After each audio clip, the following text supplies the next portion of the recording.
الرحمن الرحیم۔ آج جس موضوع پہ میں آپ سے بات کرنا چاہ رہا ہوں وہ ہے سیاسی انتہا پسندی۔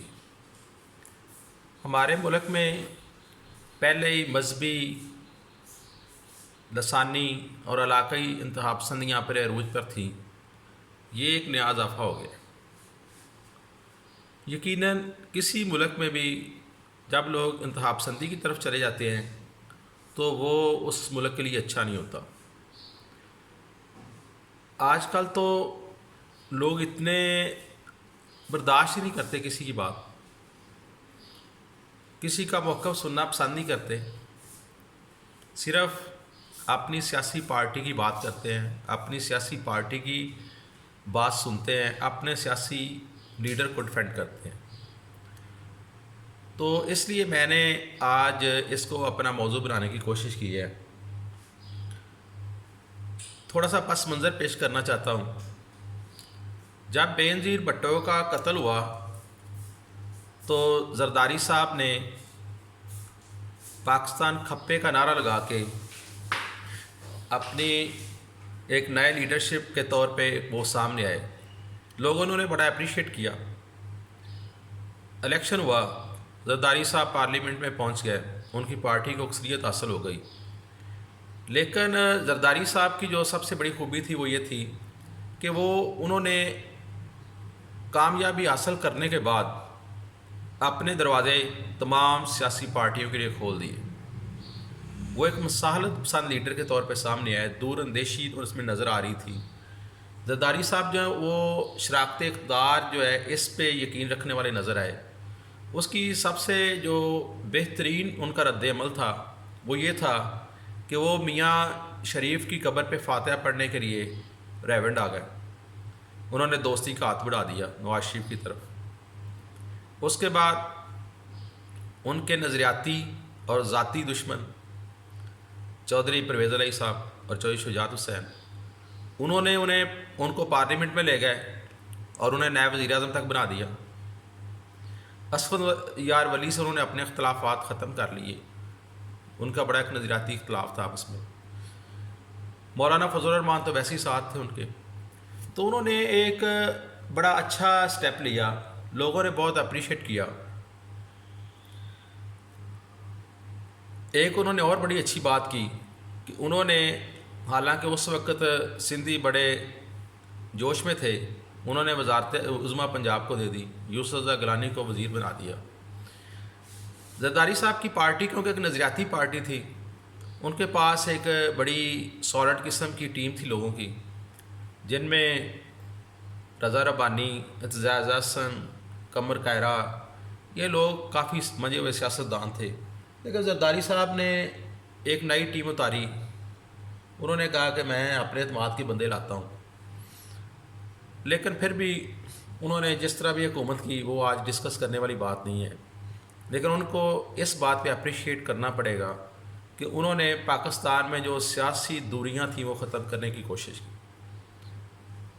زرداری صاحب کی حکومت کا خاتمہ ہو گیا، لیکن زرداری صاحب یہ کریڈٹ لیتے ہیں کہ میں نے سی پیک میرا منصوبہ ہے اور ایران گیس پائپ لائن جو ہے نا، اس کے لیے بھی سب سے زیادہ کام میری گورنمنٹ نے کیا ہے۔ چلیں، آخر جو بھی حکومت پارلیمنٹ میں آتی ہے وہ کچھ نہ کچھ تو کرتی ہے۔ زرداری صاحب کی حکومت کا خاتمہ ہوا تو نواز شریف صاحب وزیر اعظم پاکستان کے لیے میدان میں اتر ہے، ان کی پارٹی کو واضح اکثریت حاصل ہو گئی۔ میاں نواز شریف کی جو سب سے بڑی خوبی ہے حکومت کی وہ یہ ہے کہ اندرونی سطح پہ وہ پاکستانی سیاسی نظام کو بڑا اچھے طریقے سے سمجھتے ہیں۔ ان کے پاس ایک بہت اچھی ٹیم ہے، ان کے پاس ایک بھتیجوں کی بڑی اچھی فہرست ہے، ان کے والدین ان کے ساتھ کام کرتے رہے ہیں، قابل اعتماد ساتھی ہیں ان کے، جن میں آپ دیکھ لیں کہ میاں شجاع جو لاہور کے میئر تھے، ان کا بیٹا مجتبیٰ شجاع الرحمان ان کے ساتھ کام کرتا ہے۔ خواجہ صفدر کا بیٹا جو ہے خواجہ آصف ان کے ساتھ کام کرتا ہے۔ غلام دستگیر کا بیٹا جو ہے وہ خرم دستگیر ان کے ساتھ ہے۔ آپا نثار فاطمہ کا بیٹا احسن اقبال، یعنی کہ ان کی ایک قابل اعتماد ٹیم تھی۔ دوسرا، انہیں یہ سب سے ان کی پارٹی پہ اتنی سخت گرپ ہے کہ وہ اپنے بھائی کو وزیر اعلیٰ پنجاب بنانے میں کامیاب ہو جاتے ہیں، جس کی وجہ سے پنجاب میں ان کی حکومت جو ہے نا وہ سڑکوں پہ چلتی نظر آتی ہے۔ بڑے میاں صاحب کو ایک اور بھی بڑا شوق ہے، وہ بڑے بڑے میگا پروجیکٹ کرنا چاہتے ہیں، وہ چاہتے ہیں کہ میرا نام رہے، میری پارٹی کا نام رہے، اس میں وہ کامیاب بھی ہوتے ہیں۔ آپ جدھر بھی موٹر وے پہ جائیں گے آپ کو نواز شریف کی یاد تو آئے گی نا۔ لیکن میاں صاحب کی جو حکومت ہے وہ اس میں اور بہت سی قباحتیں ہیں، وہ آج میں ڈسکس کرنا نہیں چاہتا۔ اس کے بعد یہ ہوا کہ میاں صاحب کی حکومت کا خاتمہ ہو گیا، دور کے تقاضے بدلے، سوشل میڈیا نے بڑی اہمیت اختیار کر لی، نئے چینلز آ گئے۔ عمران خان جو اتنی دیر سے جدوجہد کر رہا تھا، جو صرف اپنا ڈی گراؤنڈ میں جلسہ کرتا تھا یا البرٹی چوک میں برگر سے لوگ ہوتے تھے، وہ جناب 4 نعرے لگائے، اس کے بعد وہ جناب انہوں نے پیزا ہٹ سے پیزے کھائے، مکڈونلڈ سے برگر لیے یا ہارڈی سے گئے، اس کے بعد گھر جا کے سو گئے، بس پارٹی کا اتنا ہی کام تھا۔ لیکن جب یہ سوشل میڈیا آیا اور نئے چینلز آئے تو عمران خان کی جو آواز ہے نا وہ لوگوں تک پہنچنا شروع ہو گئی۔ عمران خان نے پہلے الیکشن لڑے لیکن ان سے کامیابی نہ ہوئی۔ اس کے پاس ایک لوگ آ گئے، انہوں نے مشورہ دیا، خان صاحب ہر حکومت کا جو مقصد ہے وہ تو اسلام آباد وزیر اعظم ہاؤس تک پہنچنا ہے، ہر سیاسی پارٹی کا، تو ہم بھی ایسے گھوڑے لائیں جو ہمیں اسلام آباد تک لے جائیں۔ انہوں نے خیر اس پہ پورا عمل کیا اور پارٹی میں نئے لوگوں کو جگہ دی۔ کوئی 5 مہینے پہلے پارٹی میں شامل ہوا، کوئی 6 مہینے پہلے پارٹی میں شامل ہوا، کوئی سال پہلے، لیکن وہ اسلام آباد میں وزیر اعظم کی کرسی پر قبضہ کرنے میں کامیاب ہو گئے۔ اس کا جو نقصان ہوا وہ یہ تھا کہ جو لوگوں ان کے ساتھ جو ٹیم تھی انہیں پتہ ہی نہیں تھا یہ بندے کون ہیں، ان کا مزاج کیسا ہے، ان کے رویے کیسے ہیں، یہ کیا کریں گے میرے ساتھ۔ اس وجہ سے انہیں کافی پرابلم بھی ہوئی، کیونکہ پیپل پارٹی کے جو لوگ تھے ان میں سے 4-5 جو ان کے قریبی ساتھی تھے وہ تو ویسے وفات پا چکے تھے، تھوڑے سے لوگ تھے جن میں اسد عمر وغیرہ، یہ لوگ بس ان کے ساتھ مخلص تھے جو۔ لیکن خان صاحب کی ایک بڑی کوالٹی تھی، خان صاحب ہار نہیں مانتے، انہوں نے بالنگ اینڈ بھی سنبھال لیا، بیٹنگ اینڈ بھی سنبھال لیا اور سلپ پہ فیلڈنگ بھی شروع کر دی۔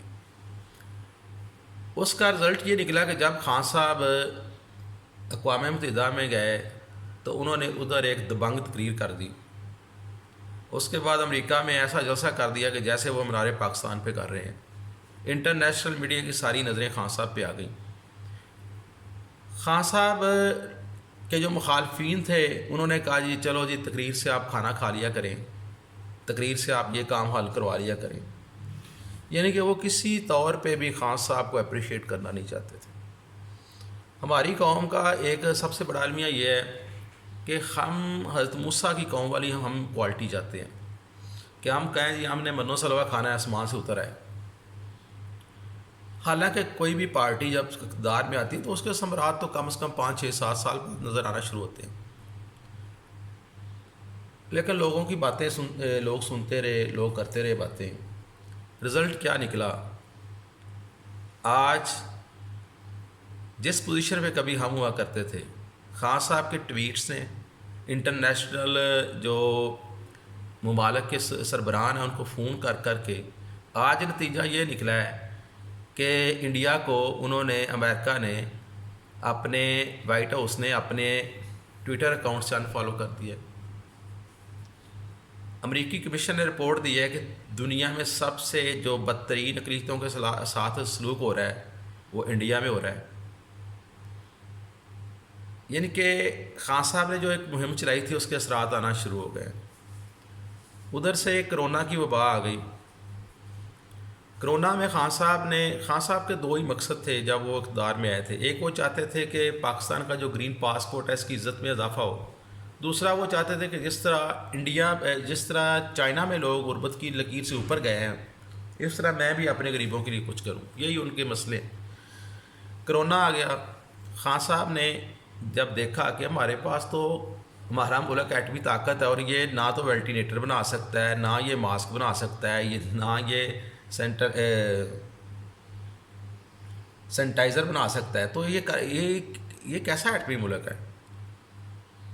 انہوں نے اپنی ٹیم سے جب یہ بات کی، تو کل میں ایک پروگرام دیکھ رہا تھا، اس میں انہوں نے بتایا کہ جو N95 جو ہے ماسک جو ہمیں 1800 روپے میں پڑ رہا ہے، وہ پاکستان 90 روپے میں بنانے میں کامیاب ہو گیا. سینیٹائزر انہوں نے خود بنانے شروع کر دیے ہیں. وینٹیلیٹر پہ کام آخری مراحل پہ ہے. یعنی کہ خان صاحب نے جو خود مختاری کا نعرہ لگایا تھا، وہ اس میں کامیاب ہوتے نظر آ رہے ہیں. لیکن بات کرنے کا مقصد یہ ہے کہ آصف زرداری ہوں، نواز شریف ہو یا عمران خان، ہمیں ان کی ذات پہ نہیں جانا چاہیے. ہمیں انہیں صرف وزیر اعظم پاکستان کی حیثیت سے دیکھنا چاہیے. ہم شخصیت پرستی میں اتنا آگے چلے گئے ہیں کہ ہم جس پارٹی کی اینک پہن لیتے ہیں، ہمیں اس میں صرف وہ نظر آتی ہے، دوسرا کوئی نظر نہیں آتا. ہمیں یہ اینکیں اتارنا ہوں گی. مجھے انتہائی افسوس کے ساتھ یہ کہنا پڑ رہا ہے کہ میاں نواز شریف، آصف زرداری کی پارٹی کے کسی ایم پی اے، کسی ایم این اے اور کسی بزنس مین نے وزیر اعظم کرونا فنڈ میں 1 روپیہ جمع نہیں کروایا. اگر کسی نے کروایا تو آپ اس کا نام بتا دیں.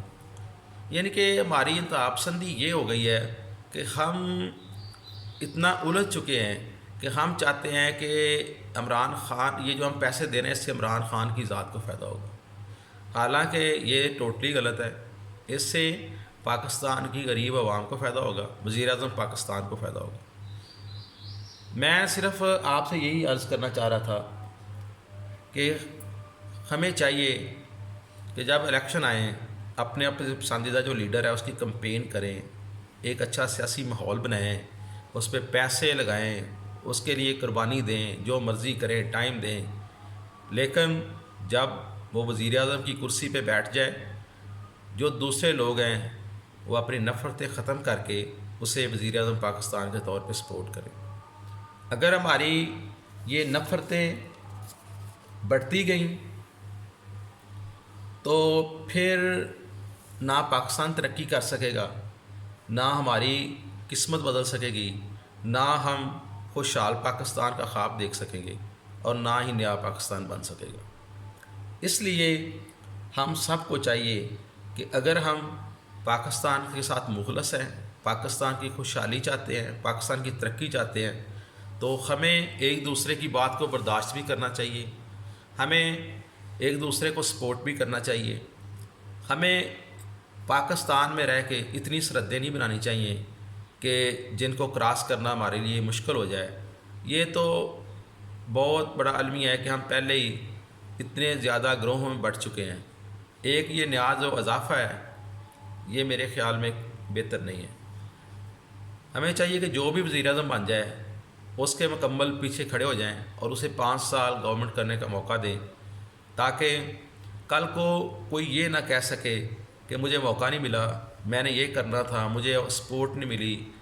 ہمیں پاکستانی بن کے سوچنا چاہیے، ہمیں پاکستانی بن کے رہنا چاہیے. پاکستان زندہ باد، پاکستان پائندہ باد. اور اگر آپ کو یہ میرا ویڈیو اچھا لگا ہے تو اس کا فیڈ بیک ضرور دیجیے گا، میں انتظار کروں گا. جاتے جاتے ایک آپ کو شعر سناتا جاؤں. وہ عدیم ہاشمی نے کہا تھا نا جی کہ بٹکے ہوئے ہی ساری مسافت گزار دی، بٹکے ہوئے ہی ساری مسافت گزار دی، رستہ بدل گیا کبھی منزل بدل گئی. جن لوگوں کی ایک منزل نہیں نہ ہوتی وہ بٹکے ہی رہتے ہیں. ہمیں اپنی منزل نہ پی ٹی بنانا چاہیے، نہ نون لیگ بنانی چاہیے، نہ پی پی، نہ ایم کیو ایم. ہماری منزل پاکستان ہونا چاہیے. ہمیں پاکستان سے ہی محبت کرنی چاہیے. یہ پاکستان کے کردار ہیں، انہیں سپورٹ کرنا چاہیے. جو اچھا کھیلے اس کے ساتھ رہنا چاہیے، جو جلدی آؤٹ ہو جانے والا ہو اسے کنارہ کرنا چاہیے. صرف پاکستانی بن کے سوچیں. شکریہ.